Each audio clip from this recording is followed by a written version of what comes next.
Salut à tous, c'est Athénos. Aujourd'hui, une vidéo qui sent un peu le soufre. Oui, s'il y a une tradition sorcière qui a bien suscité beaucoup de passion, qui a fait couler beaucoup d'encre, s'il y a bien une magie qui est maudite entre tout et un art occulte qui horrifie ou qui fascine, c'est bien la sorcellerie sataniste. Déjà, dans la première partie, je veux dire que je ne suis pas sataniste directement, tout simplement. Quand vous vous intéressez à quelque chose et à la sorcellerie en général, vous avez deux solutions. Ou vous croyez directement ce qu'il y a dans les livres et sur les sites internet, ou tout simplement vous vous mettez en relation avec certains sorciers véritables et vous allez les accompagner. Moi, c'est ce qui m'est arrivé quand j'avais 19 ans, 20 ans, où je suis rentré dans certaines loges noires, certains cercles satanistes, où j'ai pu assister à certains rituels, où j'ai pu poser des questions, où j'ai pu être immergé complètement dans la loge et non pas me renseigner par 2-3 bouquins qu'on peut trouver actuellement sur le marché. Mettons tout de suite une fois pour toutes les choses au clair. Il existe deux sortes de satanisme, du moins de sorcellerie sataniste, la vraie et la fausse. La première, la fausse bien sûr, qui n'est qu'un fatras sans racines authentiques de pseudo-rituels, de recettes relevant de la plus haute fantaisie, le tout amalgamé en une soi-disant tradition digne du grand Guignol dans les cabénins, ou confinant à l'horreur les plus abjectes et criminels dans ses aspects extrêmes. En effet, le faux satanisme n'est habituellement qu'une simple toile de fond, un décor pour des escrocs, des psychopathes qui se servent de la magie comme prétexte ou comme moyen dans le but de voler leur monde ou de satisfaire leurs sordides fantasmes sexuels ou autres. La presse à sensation a souvent fait les gorges chaudes en écrivant n'importe quoi sur le satanisme en particulier et la sorcellerie en général. En écrivant n'importe quoi, mais il s'agit la plupart des cas de pure désinformation et affabulation due à des journalistes aussi bien mal informés des réalités magiques que désireux de réaliser à tout prix un scoop sensationnel, souvent le plus scandaleux possible, une histoire qu'il y a plein de tirages, parce que les gens ont tendance à, si c'était à la télé ou c'est écrit dans un journal, sans que c'est forcément vrai. Donc là, ce satanisme-là, cette monstrueuse contrefaçon de magie doit absolument être condamnée et éradiquée. Mais ça, c'est le travail de la justice et non des vrais mages. Pour le commun du mortel, le satanisme, c'est le culte du mal, sous toutes ses formes. Et pour d'autres, il est prétexte à toutes les perversions. Or, le vaste satanisme qu'on va parler en ce moment, qu'on va parler dans cette vidéo, n'est absolument rien de tout cela. Nous parlerons en effet aujourd'hui de la sorcellerie sataniste, parce que ma chaîne est plutôt dédiée à la sorcellerie en général, et non du culte lui-même, ce qui est vraiment différent l'un de l'autre, parce qu'au niveau du culte, il me faudrait plus d'une vidéo, ou ce serait une vidéo d'1 heure pour en parler de la sorcellerie sataniste, ce qui prendrait énormément de temps. En quoi consiste la sorcellerie dans son aspect pratique, la sorcellerie sataniste dans son aspect pratique? Il repose sur 4 principes spécifiques. L'assemblée, la messe noire, le pacte et les maléfices et sa sorcellerie en lui-même. Nous parlerons donc dans cette vidéo aujourd'hui que de la messe noire et de la sorcellerie. Alors qui est donc Satan pour ses fidèles? Qui est donc Satan pour ses satanistes? Un dieu, sans nul contexte, un dieu qui donne ici et maintenant ce que l'homme désire. Il faut souligner ce que l'homme désire. Il n'y a donc aucune connotation morale, car on peut désirer tout autant le pire comme le meilleur. Il n'y a donc aucune connotation morale, car on peut désirer autant le pire que la meilleure des choses. Satan, une fois pour toutes, pour les satanistes, ne sélectionne pas ses dons et ne trie nullement ses interventions, selon des critères de méchanceté, de sturpe ou de fornication.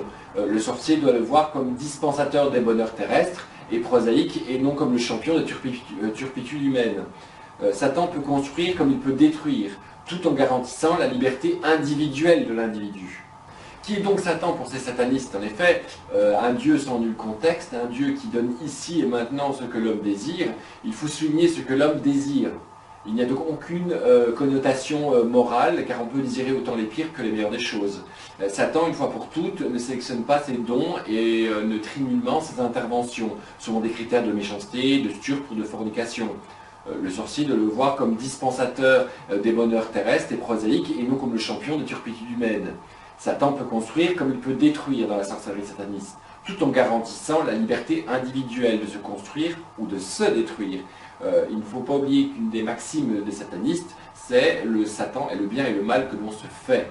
Le satanisme n'est pas à l'opposé de l'amour. Les satanistes qui prônent le mal pour le mal sont des paranoïaques qui ne veulent pas mieux que certains bons chrétiens, à part le fait que peut-être ces derniers le font dans le dos alors que les premiers le font au grand jour. Pour le mage, le satanisme peut très bien rompre avec les méchants, à la condition de ne point considérer cette tradition magique comme une doctrine qui exalte l'ivresse de pouvoir des ratés et des minables. En sorcellerie, on doit bien sûr œuvrer pour la plus grande gloire de Satan, du moins dans le satanisme, hein, sans pour autant verser dans une idéologie discutable, voire criminelle. Les pires concupiscences chantées dans les rites font voir à l'initié ce qui reste en lui de ses parties lourdes, en somme de ses défauts majeurs, et lui font réfléchir quant au travail qui lui reste encore à entreprendre sur sa propre personne, pour arriver un jour peut-être à une espèce de processus de catharsis, donc presque de gnose noire, ce qui devrait être son but final, être un vrai mage. Donc tous les mages que l'on voit qui œuvrent pour le mal, moi je suis pour Satan, moi je veux le mal sur terre, etc. Ce sont des paranoïaques qui ne connaissent absolument pas la véritable magie sataniste. Parlons tout d'abord de la messe noire. Toi, Satan!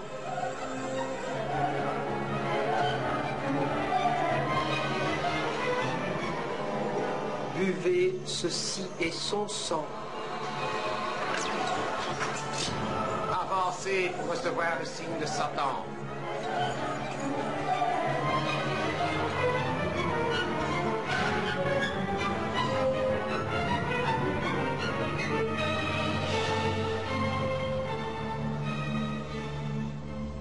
Il faut distinguer la messe noire de la messe sataniste, de la mesure où la seconde est simplement évocatoire, alors que la première est résolument évotive. La messe sataniste est une messe chrétienne à rebours. C'est en tout cas ce qu'on remarque si l'on veut rester à une première analysative. On commence donc par une liturgie eucharistique pour terminer par une liturgie de la parole au sein même des rites. Des prières chrétiennes sont lues à l'envers ou parodiées. Il existe plusieurs moulures de messe noire, mais ces textes ne datent pas du Moyen-Âge, ce qui laisse supposer que le texte cérémonialiste serait plus tardif, je dirais vers le XVIIe siècle. Rien n'indique cependant que des rites analogues ne s'effectuaient pas à l'heure des prétendus sabbats. Les rituels foisonnent. L'écrivain J.K. Huisman, dans son roman Là-bas, en donne un superbe exemple, mais qui semble être plus littéraire et intellectuel que réel, et qui manifestement ressemble plus à l'esprit du XIXe siècle qu'à celui du Moyen-Âge. La messe sataniste est véritablement oratoire de la magie de Satan. Il s'avère donc qu'elle est impérative tant dans sa forme que dans sa fréquence. Il s'agit bien d'un rite de protection où l'on doit honorer les entités que l'on utilise dans les travaux magiques. Il est impensable de pratiquer une telle magie et ses maléfices sans ces cérémonies magiques et évocatoires. Les messes noires, dans le satanisme, écartent non seulement les chocs en retour, activent les égrégores, permettent non seulement une fiabilité accrue dans les envoûtements ultérieurs, mais aussi une protection indispensable. Il faut écarter directement des rituels de la messe sataniste la référence exclusive à la parodie ou à la profanation. Ce serait réduire l'oratoire à une farce. Bien sûr, de telles cérémonies ont une très mauvaise réputation. Il est vrai que les messes noires de l'abbé Guibourg ont frappé les imaginations avec son cortège d'abominations, mais encore une fois, en se débarrassant des vêtures extrêmes qui manifestement sont démunies d'esprit sorcier authentique et qui n'ont d'autre motivation que celle de la perversion profane, la messe noire devient pour les satanistes un rite hautement magique. Si la sexualité, voire la hiérogamie doivent être présents, il n'est pas besoin d'en faire des orgies sexuelles. Si le sacrifice peut en faire partie, il n'est pas utile non plus nécessaire de perpétuer des crimes ou d'égorger des enfants et des animaux qui là, ce sont vraiment des actes criminels qui ont été sans doute perpétués par des psychopathes. Là, c'est un acte symbolique.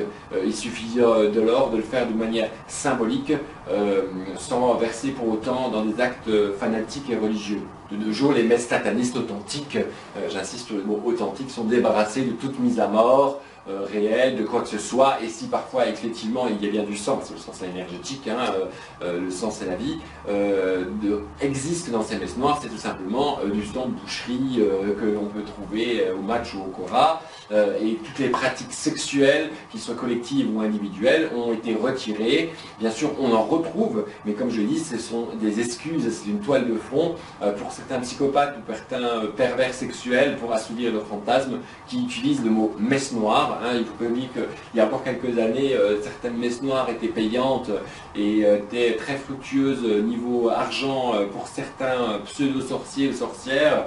qui simplement envoyaient là donc, pour assouvir leur perversion et puis se rentrer l'argent dans la poche. Alors parlons des démons. En effet, les démons sont au cœur de la magie sataniste. Et qui sont ces démons? Les démons sont des entités supérieures, extrêmement puissantes. En fait, les plus puissantes de celles employées dans la magie sataniste durant les travaux sorciers.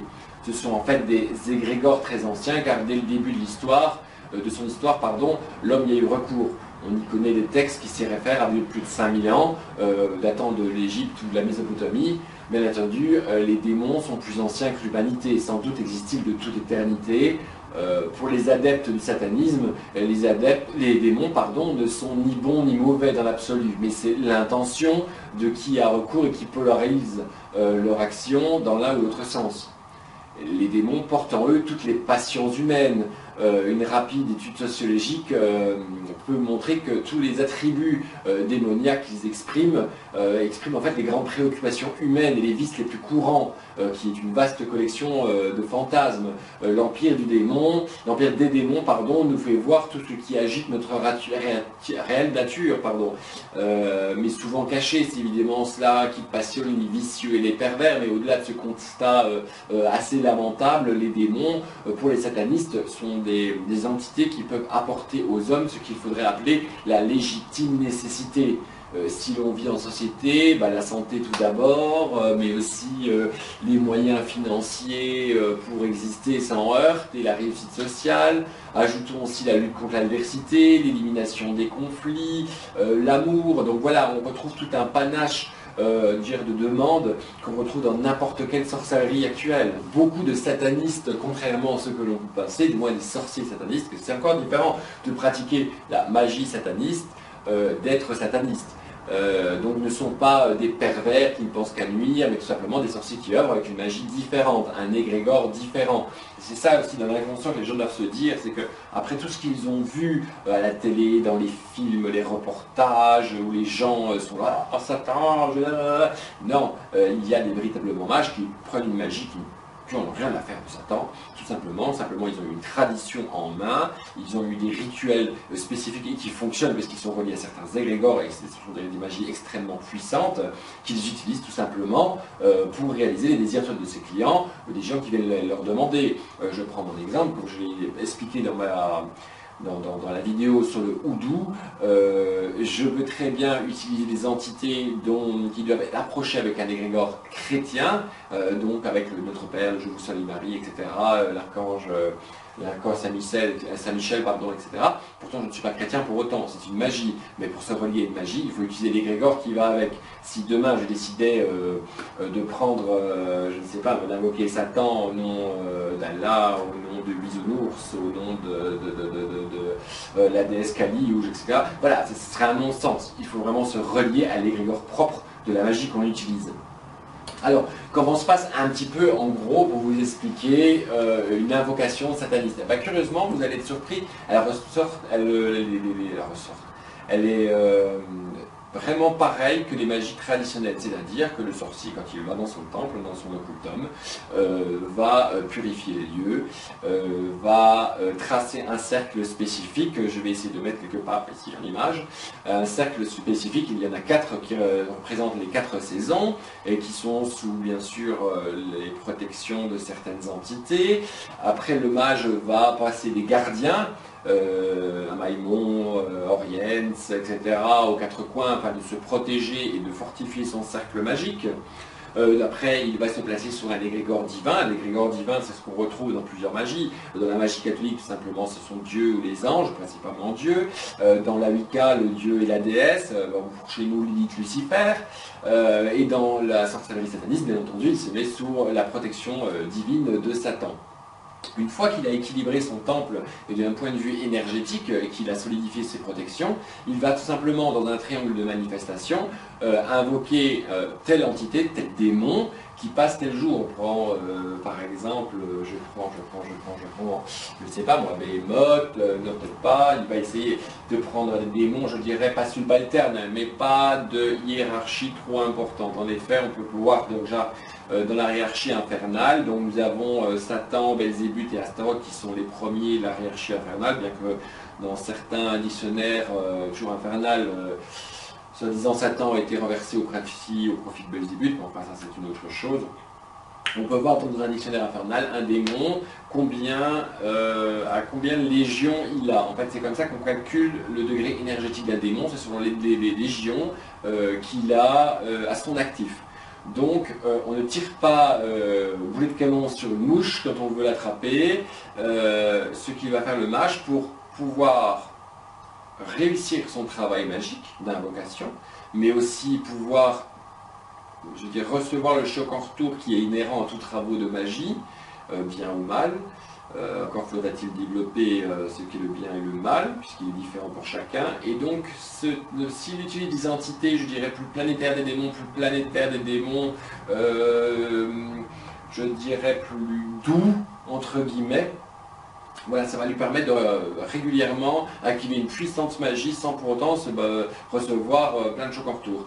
Au contraire de ce que l'on peut penser, le sataniste ne va pas directement faire intervenir Satan. Satan n'intervient jamais sur Terre. Donc en fait, dans la pensée sataniste, il faut savoir que Satan est comme Dieu, automatiquement. Puisqu'il est le prince de ce monde, il est là celui qui donne aux hommes ce qu'ils désirent, donc c'est un égrégore tout puissant. Et l'invoquer serait complètement imbécile, car sa nature énergétique est tellement forte et incommensurable qu'elle détruirait toute personne qui l'appellerait. Donc dans la plupart des rituels, que ce soit dans la messe noire, que ce soit dans les assemblées, que ce soit dans la sorcellerie pratique, le mage évoque et non pas invoque Satan, ce qui est vraiment différent. Évoquer, exvocar, appeler au dehors, invocar et invoquer, appeler au dedans. C'est vraiment différent.